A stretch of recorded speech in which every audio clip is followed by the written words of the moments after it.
말씀을 전할 수 있도록 허락해 주셔서 정말 감사드리고요. 우리가 이 예배는 하나님께 올려드리는 영광의 예배지만 사실 어떤 면에서 보면은 우리를 위한 예배입니다.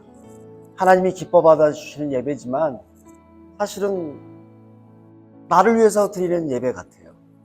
그래서 주일 예배가 얼마나 아름답고 훌륭한지는 하나님이 주신 은혜 때문에 나의 모습을 바라볼 때 우리가 그것이 참 하나님 믿는 걸 너무 잘했구나 라고 우리가 느낄 수 있습니다. 여러분, 제가 질문 한 2가지만 드리겠습니다. 각 나라별로 외로움을 잘 느끼는 나라 1위가 어딘 줄 아십니까? 나 외롭다 이렇게 많이 하는 나라 일본입니다. 예, 다 누구나 알죠. 그러면 괴롭다, 사는 게 괴롭다, 한국. 야, 목사님 연구 많이 하시는데요. 한국과 일본 두 나라가 외로움과 괴로움의 1위입니다. 근데 여러분, 이 2가지를 다 가지고 있는 데는 어딘 줄 아십니까? 아니에요. LA입니다. LA는요, 옛날부터 너무, 요즘엔 좀, 저도 LA를 떠났다 10년 만에 작년에 다시 돌아왔거든요. 20년을 살다가. 그런데 돌아와 보니까요, 더 외롭고 괴로운 지역이 됐어요. 예전부터도 먹고 노는 데는 1등이 LA 아닙니까? 날씨 좋고, 물가 싸고, 넓고 좋아요. 요즘에 그치가 않아요. 너무 살기 힘든 1위가 LA가 돼버렸어요. 그래서 이 LA를 제가 돌아와 보니까 많은 사람들이 외롭다, 괴롭다를 너무 많이 말씀들을 하시더라고요. 그런데 여러분, 전 세계적으로 외롭고 괴로운 건요, 다 있습니다. 없는 데가 어디 있습니까? 그냥 통계적으로 나올 뿐이지, 여러분, 우리 모두는 다 외롭고 괴로운 사람들입니다. 사실 외롭고 괴로우니까 하나님 믿는 거 아니겠습니까? 하나님께 돌아오는 우리의 모습들을 보면요, 세상 살기 힘들어서 다 돌아오는 것이지, 속된 말로 하나님 필요 없다 하는 사람들 보면요, 외롭고 괴로운 사람 없습니다. 다 자기 나름대로 나는 나 혼자도 충분히 잘 살 수 있어, 이렇게 자신만만하게 사는 사람들이 참 많습니다. 그런데 하늘 아래 어떤 사람이, 여러분, 그렇게 자기가 그냥 뻐대기는 거지 자기 혼자 스스로 살 수 있는 사람은 아무도 없습니다. 그럼 우리는 왜 하나님을 믿는 것일까? 여러분, 교단마다 좀 다르겠지만은 세례받을 때 꼭 질문하는 것이 있습니다.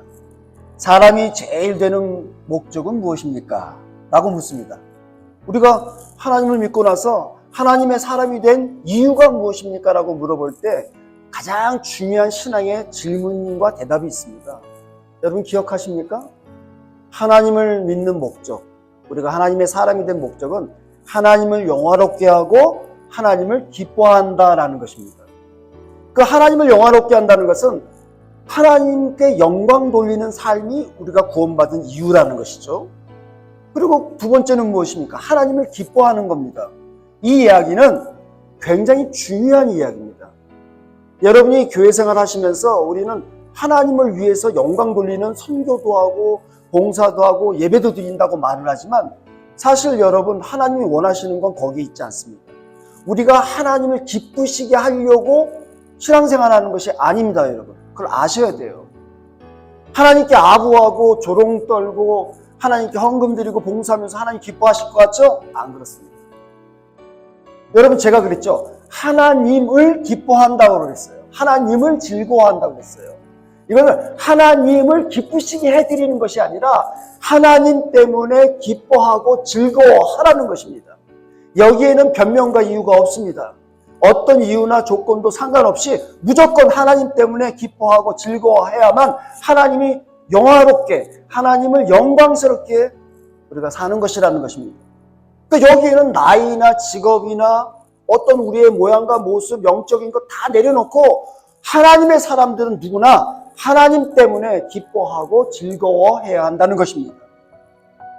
제가 목사 안수 받고 올해가 30년 됐습니다. 한 20대로 보이시죠? 근데 이게 나이를 먹다 보니까 여러분, 이게 30년이 됐어요. 목사 안수 받은 지. 그래서 올해 제가 이제 사역을 좀 정리도 하고 책도 내고 하면서 제가 오늘 본문을 이렇게 정했는데 사실 이 본문은요 10년 전부터 설교를 했던 내용입니다. 근데 어딜 가나 제가 몇 가지 이 대표적인 설교가 있는데 반복해서 하는 이유가 있어요. 제가 저를 위해서 하는 설교입니다. 이 본문은 일반적으로 열매론이라고 합니다. 신앙생활은 열매를 많이 맺어야지 하나님 기뻐하신다라고 일반적으로 이렇게 설교들을 많이 하시는데 사실은 본문의 원래 의미는 그렇지가 않습니다. 그러면은 나는 재주가 없어서 열매를 많이 못 맺으면 하나님이 나를 미워하실까요? 에이, 하나님 그렇지 않습니다, 여러분. 어떤 사람은 뭐 10개, 100배, 1000배까지 열매를 맺을 수 있고 어떤 사람은 평생에 열매 딱 하나만 맺을 수도 있습니다. 그 열매도 또 구분하면 안 됩니다. 그래서 이 본문은 열매론에 대한 것이 아니라 성도론에 대한 것입니다. 성도는 누구인가? 성도는 어떻게 사는 것인가에 대한 본문입니다. 제가 이 본문을 가지고 LA에서 젊은이들에게 설교를 참 많이 했습니다. 그런데 얼마 전에, 몇 년 전에 제가 뉴욕으로, LA에서 20년 살다가 뉴욕으로 부름을 받아서 갔습니다. 한 큰 교회가 있는데요. 이 교회가 문제가 좀 많아서 오랫동안 다툼이 많았습니다. 그래서 제일 큰 예배당을 갖고 있어요. 요즘에는 얼마인지 모르겠어요. 몇 년 전에는요 1억 5천만 불이었어요. 예배당이 제일 커요. 기둥 하나 없이 예배당이 2,000석입니다. 강단에서 저기까지가 20m입니다. 첫 석까지가. 얼마나 멀고 큰지 몰라요. 유명한 교회인데 어떤 문제 때문에 오랫동안 다툼이 있었어요. 그리고 담임 목사님이 2번이나 바뀌면서 굉장히 시끄러웠는데 제가 이제 경험도 많고 나이도 좀 이렇게 들고 하니까 교회에서 추천을 받아서 해결사로 갔습니다. 교회에 이제 문제들을 다 하고. 그래서 제가 가기 전에 그러면 3년만 계약합시다. 3년만. 나는 LA에서 오래 살았으니까 뉴욕에서는 뭐 이렇게 소명이 없습니다. 건방을 떨었죠. 그리고 이제 3년 계약하고 가서 했는데 너무 어려웠어요. 정말 평생 목회에 경험해보지 못한 일들을 많이 당했습니다. 근데 오늘 본문이 그때 제일 어려울 때 했던 본문인데 다시 한번 제가 이제 최근에 들어서 다시 많이 이 설교를 하기 시작했어요.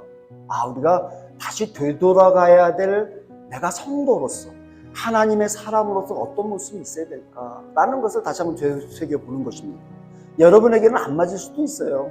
하지만 이건 누구에게나 하나님이 우리에게 주시는 말씀이기 때문에 저하고 오늘 여러분들이 우리가 일생을 살아가면서 언제까지 이 땅에 눌러 앉아서 살 수는 없잖아요. 언제든지 부르시면 가는 인생들인데 여러분 제가 그 교회에 있을 때 한창 다툼이 있는데 어느 날 예배 끝나고 공동회의를 몇백 명이 쫙 하고 있는데요.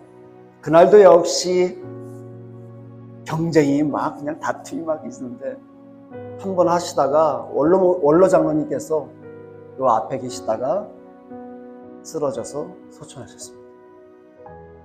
아주 엄청난 충격이었어요. 공동회의 하다가 너무 다투시다가 이 원로 장로님이 너무 그게 가슴 아프신지 치과 의사로 은퇴하셨는데 맨 앞에 앉아 계시다가 충격을 받으셔서 그 자리에서 소천하셨습니다. 나이는 와서 2세 아이들도 있고 다 있는데 CPR 하고 했는데 그 자리에서 돌아가셨어요. 여러분 그건 말로만 듣던 어떤 일어나서는 안 되는 일인데 하나님의 어떤 메시지가 있겠다는 생각이 있었습니다. 그 주간에 장례 끝났습니다. 그리고 일주일이 지나고 주일이 되었습니다. 제가 어떤 설교를 할까요? 이 설교를 했습니다. 그 오랜 시간을 다투는 지금 50년이 넘은 교회예요. 요즘에는 역사가 깊죠.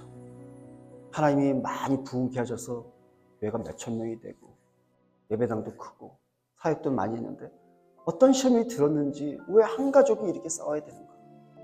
그럴 때 하나님께서 저는 그렇게 생각을 합니다. 어떤 사람들은 원래 지병이 있으셨다.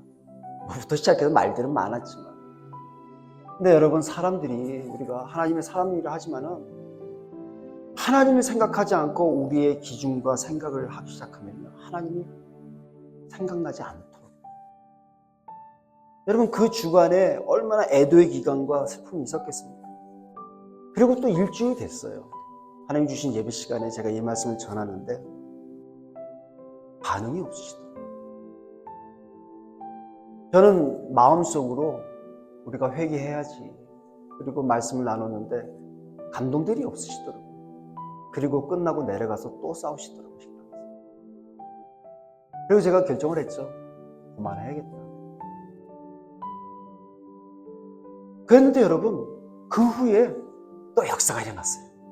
교회가 회복되기 시작했어요. 오늘 본문 말씀은요, 여러분, 제가 말씀드렸잖아요. 열매론에 된 것이 아닙니다. 열매를 따지자면요, 여러분, 이 예배당도 너무 훌륭해요. 이 교회가, 루터란 교회가 이 지역에서 몇 년 됐는지 저는 모르겠어요. 오랜 전통이 있지 않습니까? 이 열매를 보면 지금 우리가 따져보면 이 교회에 몇 명이 남아있겠냐, 이렇게 따지면 안 되는 거죠. 오늘 예배 시간에 몇 명이 앉아있느냐, 이것도 따지면 안 됩니다. 여러분 평생 사시면서 70년, 80년, 50년, 30년, 40년 다 나는 열매를 따질 수 있겠지만 그거 개수하지 마십시오. 오늘 이 자리에서 내가 어떤 하나님의 사람으로 앉아있는지, 내가 또 집으로 돌아가서, 직장으로 돌아가서 어떤 모습으로 살 수 있는지를 알아야 됩니다. 예수님께서 오늘 이 비유로 말씀하신 겁니다. 사람들에게. 이 비유로 말씀하실 때 어떤 일이 있었는가가 굉장히 중요합니다. 이스라엘 백성들은 하나님의 선택받은 백성으로서 분명하게 하나님의 믿음으로 살아야 되는 사람들입니다. 그런데 예수님이 오셔서 하나님 나라의 복음을 전하시는데 아무도 예수님의 말씀을 듣지 않는 겁니다. 그 구약 때부터 하나님 백성들이 예수님 그 시기까지 하나님 백성답게 살아야 되는데 그런 모습이 없었잖아요. 그리고 구약 때 다 끝나고 400년 동안의 공백기가 있고 신약 시대가 시작되지 않습니까? 하나님 보실 때 열매 없는 백성이었습니다. 당장에 찍어버려야 됩니다. 내가 너희를 구약 때부터 평생을 온 세상을 통틀어서 너희만 사랑했는데 지금 열매가 이게 뭐니? 그리고 예수님이 보내셨어요. 예수님이 오늘 무화과나무의 비유를 말씀하시면서 그러십니다. 무화과나무 아시죠 여러분? 무화과 열매 맛있잖아요. 저희도 한때 집 뒤에다가 무화과나무를 우리 장모님이 이렇게 심으셨는데 저는 그게 무화과나무인지도 몰랐어요. 볼품도 없고 피식피식 나오더니 어느 날 열매가 맺히는데 그렇게 맛있더라고요. 그리고 계속 뭐 거들떠 보지도 않았는데도 자기 스스로 열매도 맺고 그게 무화과나무입니다. 근데 이 무화과나무가 포도원에 심겨져 있대요. 원래 이 유실수를 심는 과수원에는요 2종류, 3종류 막 심으면 안 됩니다. 한 종류만 심어야 돼요. 근데 어떤 이유인지 이 포도원 주인이 포도원에다가 무화과나무를 심었다는 겁니다. 그런데 이 무화과나무가 자연스럽게 열매가 맺혀야 되는데 열매가 없는 거예요. 그러니까 주인이 화가 난 거예요. 야, 내가 너를 특별하게 생각해서 이 포도원에다가 너를 길가도 아니고 여기다가 심겨놨는데 열매가 없어. 포도원지기를 불러다가 야, 얘는 보니까 싹수가 노랗다. 찍어서 버려라. 이렇게 되는 겁니다. 그러니까 이 포도원지기가 지금 뭐라 그럽니까? 주인님, 제게 기회를 주세요. 한 번만 1년. 제가 이걸 가꾸고 걸음을 주고 애써서 살리겠다고 하는 것입니다. 그리고 이 본문이 끝납니다, 여러분. 그래서 마지막에 말씀이 뭐라고 나옵니까? 걸음이라는 단어가 나옵니다. 이게 주제입니다. 걸음은 무엇입니까? 여러분 옛날에 농사 지으신 분 아시잖아요. 뒤에 조금 밭대기도 아시잖아요. 과일 찌꺼기 뭐 이런 거 이게 걸음이에요. 인분도 옛날엔 했죠. 요즘은 비료 있잖아요. 사료 같은 것이 그 인공화학 사료를 막 줘갖고 가장 빠르게 그리고 가장 이쁘고 빛깔나게 하는 것들이 다 요즘 우리가 먹는 채소들입니다. 마켓의 채소. 근데 뒷뜰에 심어놓은 것들은 어떻습니까? 모양도 그렇고 벌레도 먹고 갖다 팔기에는 좀 그렇지 않습니까? 그런데 영양가는 어디 있어요? 비료 준 거보다는 거름 준 게 더 좋잖아요. 그 얘기입니다, 여러분. 자, 비료와 거름의 그 비교점을 우리가 잘 아시다시피 예수님께서 거름 이야기를 하셨어요. 근데 이 비유를 예수님께서 말씀하실 때는요, 이 이야기를 들었던 이스라엘 백성들은 과거의 어떤 한 사건을 기억해낼 수 있는 이야기입니다. 제가 오늘 이렇게 우리 한국적인 이야기를 뭐 어떤 것을 얘기했어요. 그럼 여러분들이 예를 들면 뭐 조선시대나 고려시대의 얘기를 하면 아, 그때 우리가 역사 때 배웠던 거 매치할 수 있는 이야기들이 있지 않습니까? 그런 것처럼 오늘 본문도 예수님이 이 말씀하실 때 이 당시로부터 700년 전에 있었던 어느 한 사건을 예수님은 비유로 말씀하신 겁니다. 그러니까 이 이야기를 듣던 사람들은 700년 전에 있었던 일을 유추해 볼 수 있는 이야기예요. 그때 사건은 무엇입니까? 당시에 활동했던 하나님의 선지자는 이사야 선지자였습니다.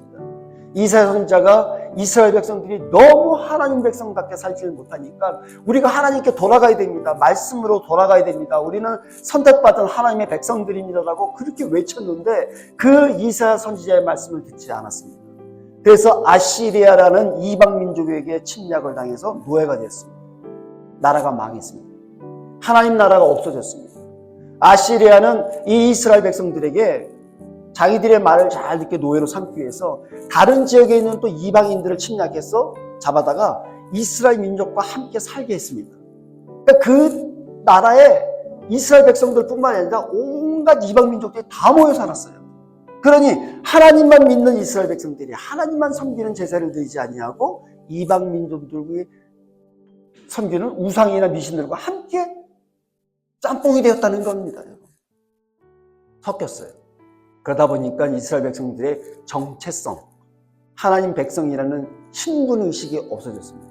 선민의식이 없어졌습니다. 그리고 나라는 망해져 갔습니다. 예수님께서 그 말씀을 하신 이 무화과나무의 비유를 하시는 말씀이 바로 그때 이야기를 비유해서 말씀하시는 사건이었습니다. 그런데 여러분 이 거름이라는 단어가 원어적으로 보면요. 예수님께서 십자가에 못 박혀 돌아가시기 전에 하나님께 기도합니다. 하나님, 저들을 용서해달라고. 예수님을 지금 못 박아 죽이려고 하는 사람들이 누굽니까? 유대인들이에요. 이스라엘 백성들이라고요. 이방 민족들이 아니라고요.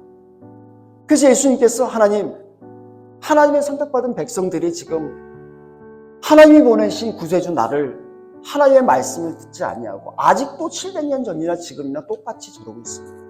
그런데 하나님, 저들을 멸망시키지 마시고 내가 십자가에서 죽는데 저들의 죄를 용서해달라.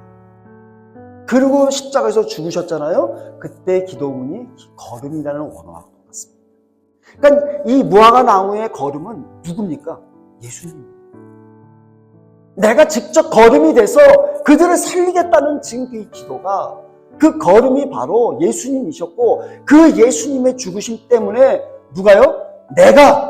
우리가 지금 여기에 있는 겁니다, 여러분. 예수님의 그 거름의 희생이 아니라면 우리가 이 자리에 있을 수가 없었다는 것입니다.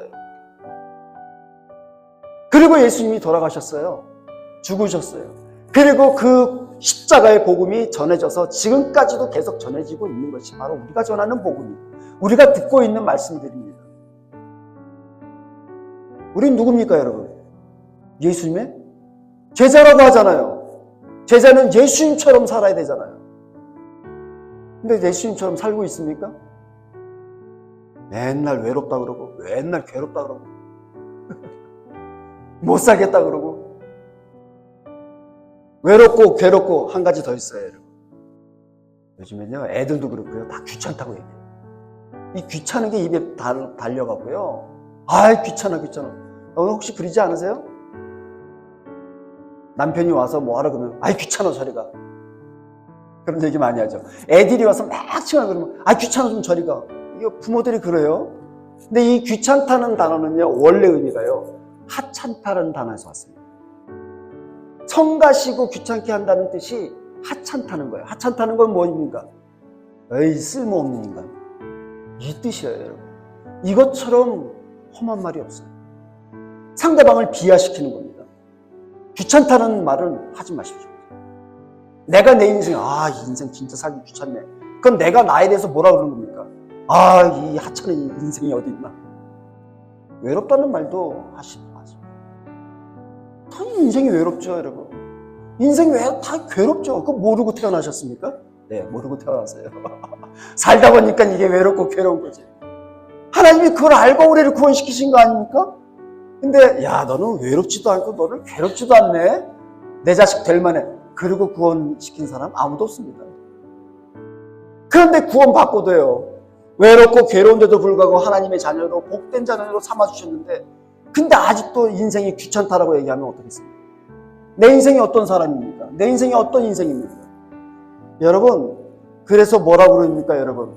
하나님께서 선언하셨습니다. 어떤 선언을 하신 줄 아십니까 여러분? 너는 나의 존귀한 자녀다 라고 하셨습니다. 존귀하다 그게 노블입니다 영어로요.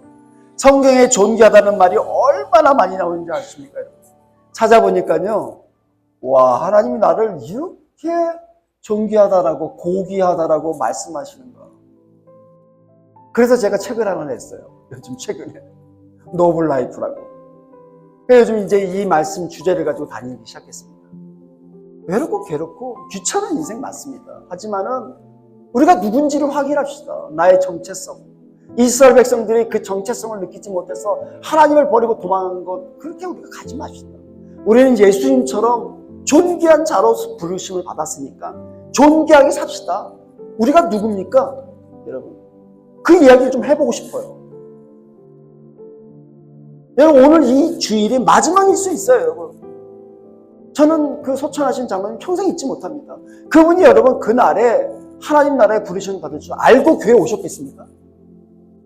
예배 잘 들으시고 동동이 하다가 싸우는 교인들을 보고 누가 여러분 이 땅 떠나겠습니까? 세상 화려하게 사시던 분. 근데 저는 어떤 면에서 보면 그 순간 때문에 모든 교회가 깨달음을 얻고 성도들이 깨달음을 얻는 계기가 되었다고 생각을 하는 거예요. 하나님이 나를 어떻게 세워줬을까? 여러분이 지금까지 살아오시면서 많은 일들을 행하셨고 많은 삶을 살아오셨으니까 책 몇 권을 쓰셔도 될 만한 스토리들이 있으실 거예요. 그건 중요합니다. 근데 하나님 앞에서는 지금이 중요한 거예요. 지금. 과거에 나는 어땠는데, 여러분 그 얘기를 하면요 할 얘기 많습니다. 저도 그렇고 여러분도 그렇고. 하나님은 그거 생각하지 않습니다. 꽃이 하나 있는데요. 이 꽃을 좀 소개해 드릴게요. 꽃의 이름은 자운영이라는 꽃입니다. 자운영. 이게 단어는 못 들어보셨을 텐데 보라색으로 이파리가 이렇게 짝짝 코스모처럼 비슷하게 나온 꽃인데요. 보라색 꽃인데 자운영이라는 꽃이 있습니다. 이 꽃은 많아요. 세계적으로 많은데 특별히 캘리포니아에 많습니다. 캘리포니아 LA에서 샌프란시스코까지 5번 하이웨이, 긴 하이웨이가 있는데 그걸 쭉 타고 가다 보면 양쪽에 농장이, 벌판이 쫙 사막이 농장으로 되어 있습니다. 4월, 5월이 되면요 이 꽃이 쫙 핍니다. 오랜 길거리에. 근데 이 꽃이 그렇게 이쁘게 피는데 제일 활짝 폈을 때 농부들이 트랙터로 다 갈아버립니다. 팔지 않고 그 자리에 다 갈아버려요. 그리고 거기에 묻혀놔요. 썩힙니다. 그것이 잘 썩히고 날칠 때 씨를 뿌립니다. 그 해에 자운형 꽃이 제일 활짝 핀 그 해가 풍작이 일어나는 풍년의 해입니다. 완벽한 거름꽃이에요. 이 꽃을 심을 때는 내다 팔려고 하는 꽃이 아니라 거름으로 쓰려고 하는 꽃이라는 사실입니다. 우리는 여러분 하나님 나라의 꽃입니다. 하나님 우리 보실 때 꽃으로 보세요. 요 꽃, 저 꽃, 저 꽃 다 봅니다. 자운형의 꽃말은 그대의 관대한 사랑이라는 뜻입니다. 이 본문을 제가 보고 거름에 대한 자료를 쭉 찾다가 이름 모를 시인의 시를 발견했습니다. 거름에 대한 시입니다. 제가 읽어드릴게요. 나는 꽃이 되고 싶었네. 아름다운 꽃이 되고 싶었네. 그러나 하늘은 내게 거름이 되라고 했지. 나는 거름이 되는 것이 너무도 싫었네. 하지만 냄새나는 거름이 되어 나는 땅속에 묻혔네. 거름이 물을 타고 줄기를 자라게 하고 잎을 자라게 하고 아름다운 꽃을 피우고 열매를 맺혔네. 아, 나는 알았네. 내가 꽃이 되었다는 것은, 나와 꽃은 하나라는 것은 거름의 고백입니다. 이게 얼마나 이 설교랑 똑같은지 제가 깜짝 놀랐어요. 그리고 나서 이 시를 또 나중에 찾아보려니까 인터넷에서 사라졌어요. 좀 못 찾아요, 제가. 누구 시인지도 모르겠고. 그리고 또 났는데요. 한국에 그 유명한 밴드가 있어요. 애들 밴드가. 울랄라 세션이라는 밴드가 있는데 당시에는 되게 유명한 밴드였어요. 어느 가요 경연대에 나와서 대상 탄 애들인데요. 이 중에 한 명이 크리스찬이었는데 암으로 몇 년 전에 세상을 떠났어요. 이 젊은 애가 걸음이라는 노래를 만들었어요. 지금도 유튜브에서 울랄라 세션 걸음 치면요 나오는데 가사가 똑같아요. 아, 걸음으로 살고 싶어라 세상에, 이렇게 외치다 갔어요. 그 노래를 만들고.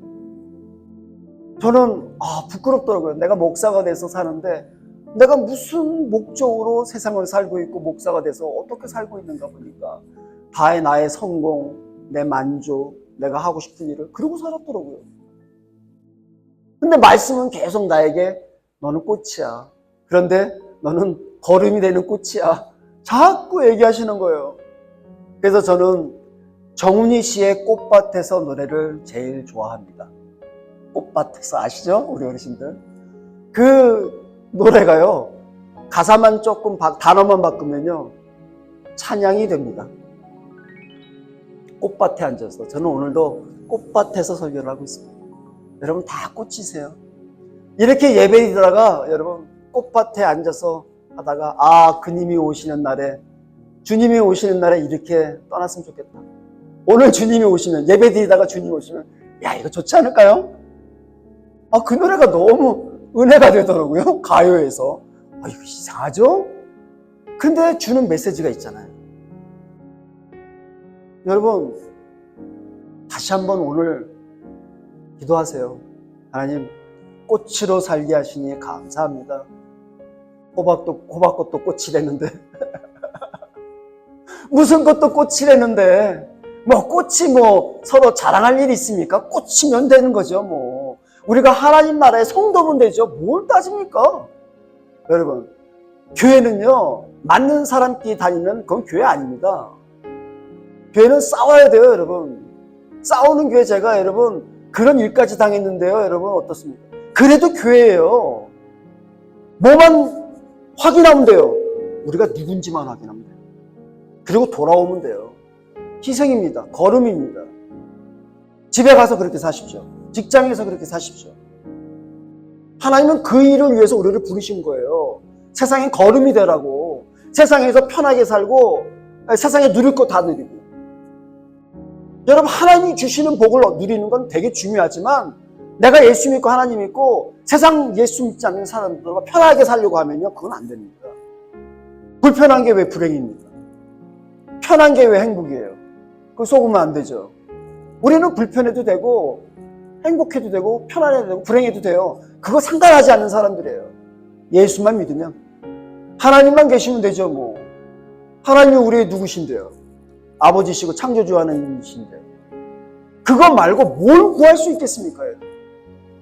그러니까 여러분 좀 승질도 올라오고 또 욕심도 나고 막 그렇지만 그때마다 걸음이지 걸음은 말이 없습니다.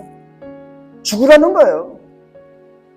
그래서 여러분 저도 한 성격 하는 사람처럼 보이지 않습니까?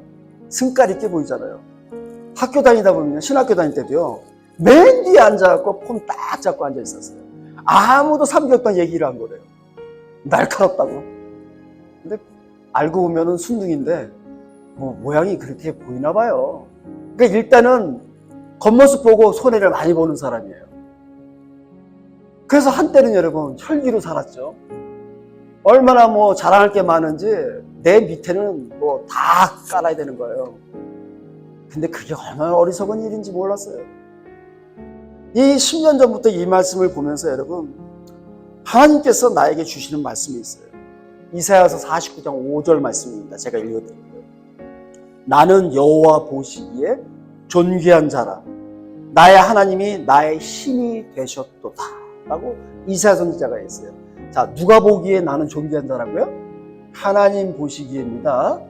그러니까 누가 나한테 뭐라고 그래도요 상관하지 마세요. 하나님이 나를 존귀한 자라고 하시는 겁니다. 존귀하다는 건 뭡니까? 어이구 내 새끼 이거예요. 내가 여러분 잘못된 모습이 있어도 괜찮습니다. 다 그렇죠. 우린 천국 가기 전까지요 못 고칩니다. 이 성격, 이 스타일 못 고쳐요. 단지 죽이고 사는 거죠. 그냥 쫙. 만약 여기서 완벽하면요 천국 갈 이유 없습니다. 우리는 불완전한 사람들이니까 완전한 천국을 소망하는 거예요. 교회가 완전한 교회 있을 것 같아요?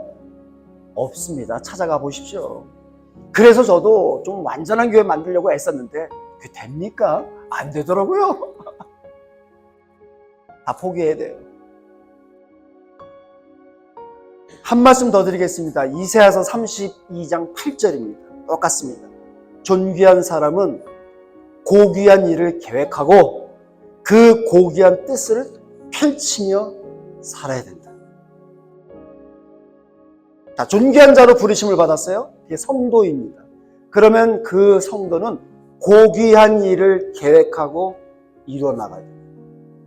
이게 우리에게 주시는 이 땅에서의 사명입니다. 상식 아시죠? 상식은 어린아이도 이해하는 게 상식입니다.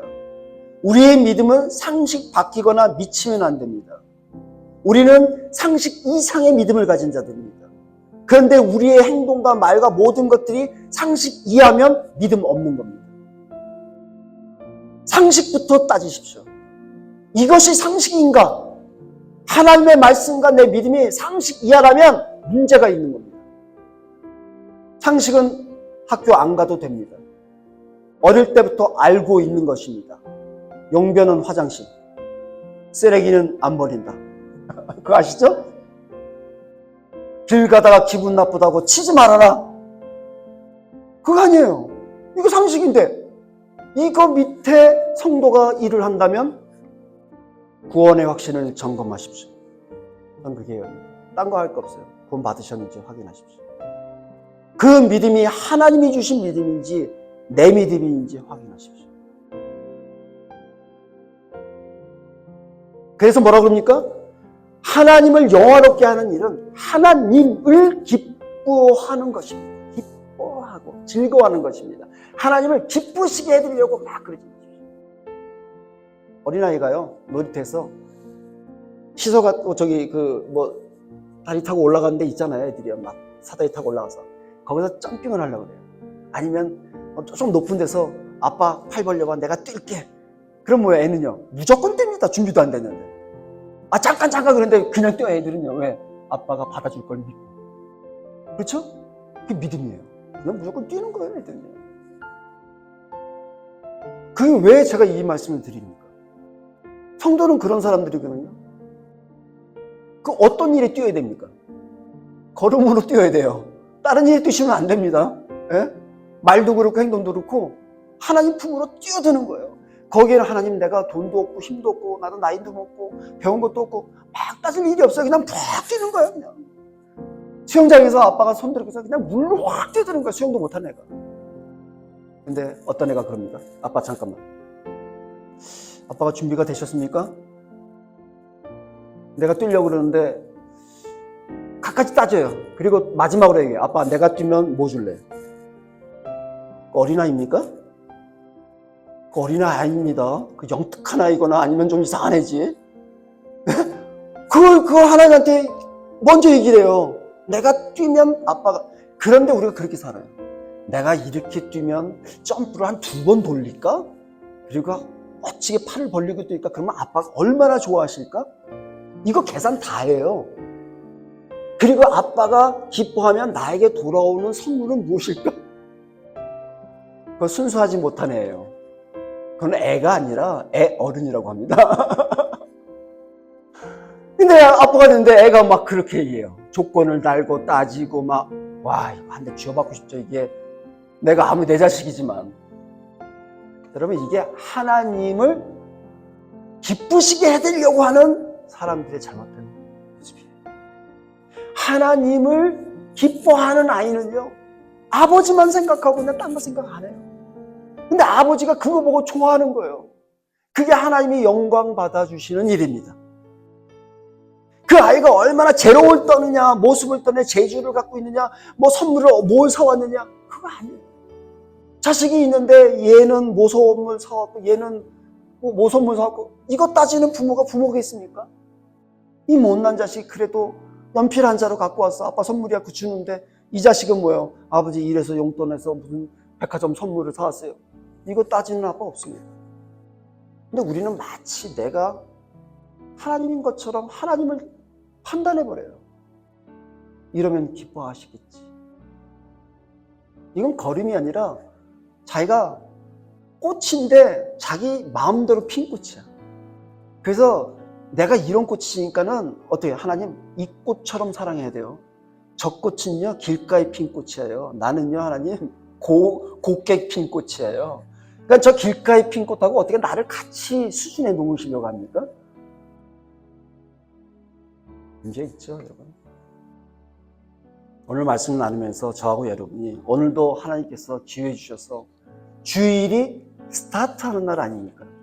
월화수목금토 일이 아니라 주월화수목금토라고요. 우리는 계산을 그렇게 하잖아요. 그럼 오늘부터 인생이 다시 시작한다는 스타팅 라인에 섰다고 생각한다면 나는 하나님의 존귀한 사람, 나는 하나님의 존귀한 백성이야.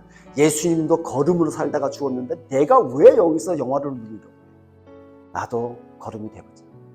내가 걸음이 돼서 땅속에 묻힐 때가 어디지? 그럼 하나님이 그거 갖고 기도하고 막 끙끙거리는 거 보고 이미 영광 받아주시는 거예요. 그럼 하나님이 다 갖다가 어디다가 딱 심겨놓으시는 거예요. 근데 거기서 꽃이 있는데 거기서 내 영광을 보는 것이 아니라 나는 거기서 죽어서 걸음이 됐는데 거기서 열매가 맺혀지는 그 놀라운 일들, 이것이 하나님 나라의 확장이고 천국이 완성되어져 가는 일들.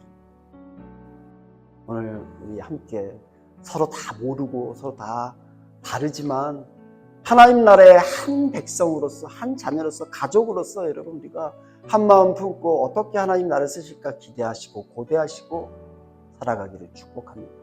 마지막입니다. 요즘에 제가 하고 있는 18번이 있습니다. 항상 어디 갔든지. 제가 중학교 2학년 때 우리 국어 선생님이 첫 번 선생님이 되셔서 오신 여자 선생님이 되셨는데 그 분이 있어요. 제 평생의 그 분입니다. 그 선생님이 액자에다, 옛날에 액자 있잖아요. 그 분을 딱 달아놨잖아요. 아침마다 그거 외치잖아요. 그것이 저의 모토가 되었습니다. 알차게, 힘차게, 멋있게. 그래서 그 선생님 아침마다 아이들을, 중학교 2학년 까까머리 애들 두고요. 오늘을 알차게, 오늘을 힘차게, 오늘을 멋있게 그거 외치게 했다는 거예요. 아, 근데 그게 잊지 못하는 거예요. 그래서 노블 라이프, 존귀한 인생에 제가 모토를 삼고 있습니다. 자, 제가 선창할 거예요. 여러분 하셔야 돼요. 뭐 어차피 제가 강단에 섰으니까 제 마음입니다. 따라하세요. 제가 얘기해 드릴게요.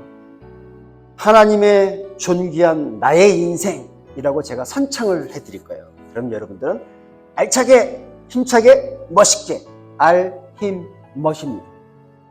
줄여서 요즘식으로 알차게, 힘차게, 멋있게 하시는데 그래서 좀 이렇게 손을 들고 좀 해야 좀 이게 좀 되잖아요. 이렇게 막 구호에 치는 거 우리 한국인들 잘하잖아요. 으쌰으쌰. 그리고 마지막에 이야 하셔야 돼요. 폭발하는 거예요, 여러분. 제가 이제 선창을 하나님이 주신 존귀한 나의 인생. 그러면 여러분 우리 모두 다 알차게, 힘차게, 멋있게 이야 그렇게 살자는 겁니다. 자, 그리고 마칠게요. 자, 시작하겠습니다. 하나님이 주신 존귀한 나의 인생. 알차게, 힘차게, 멋있게, 이야!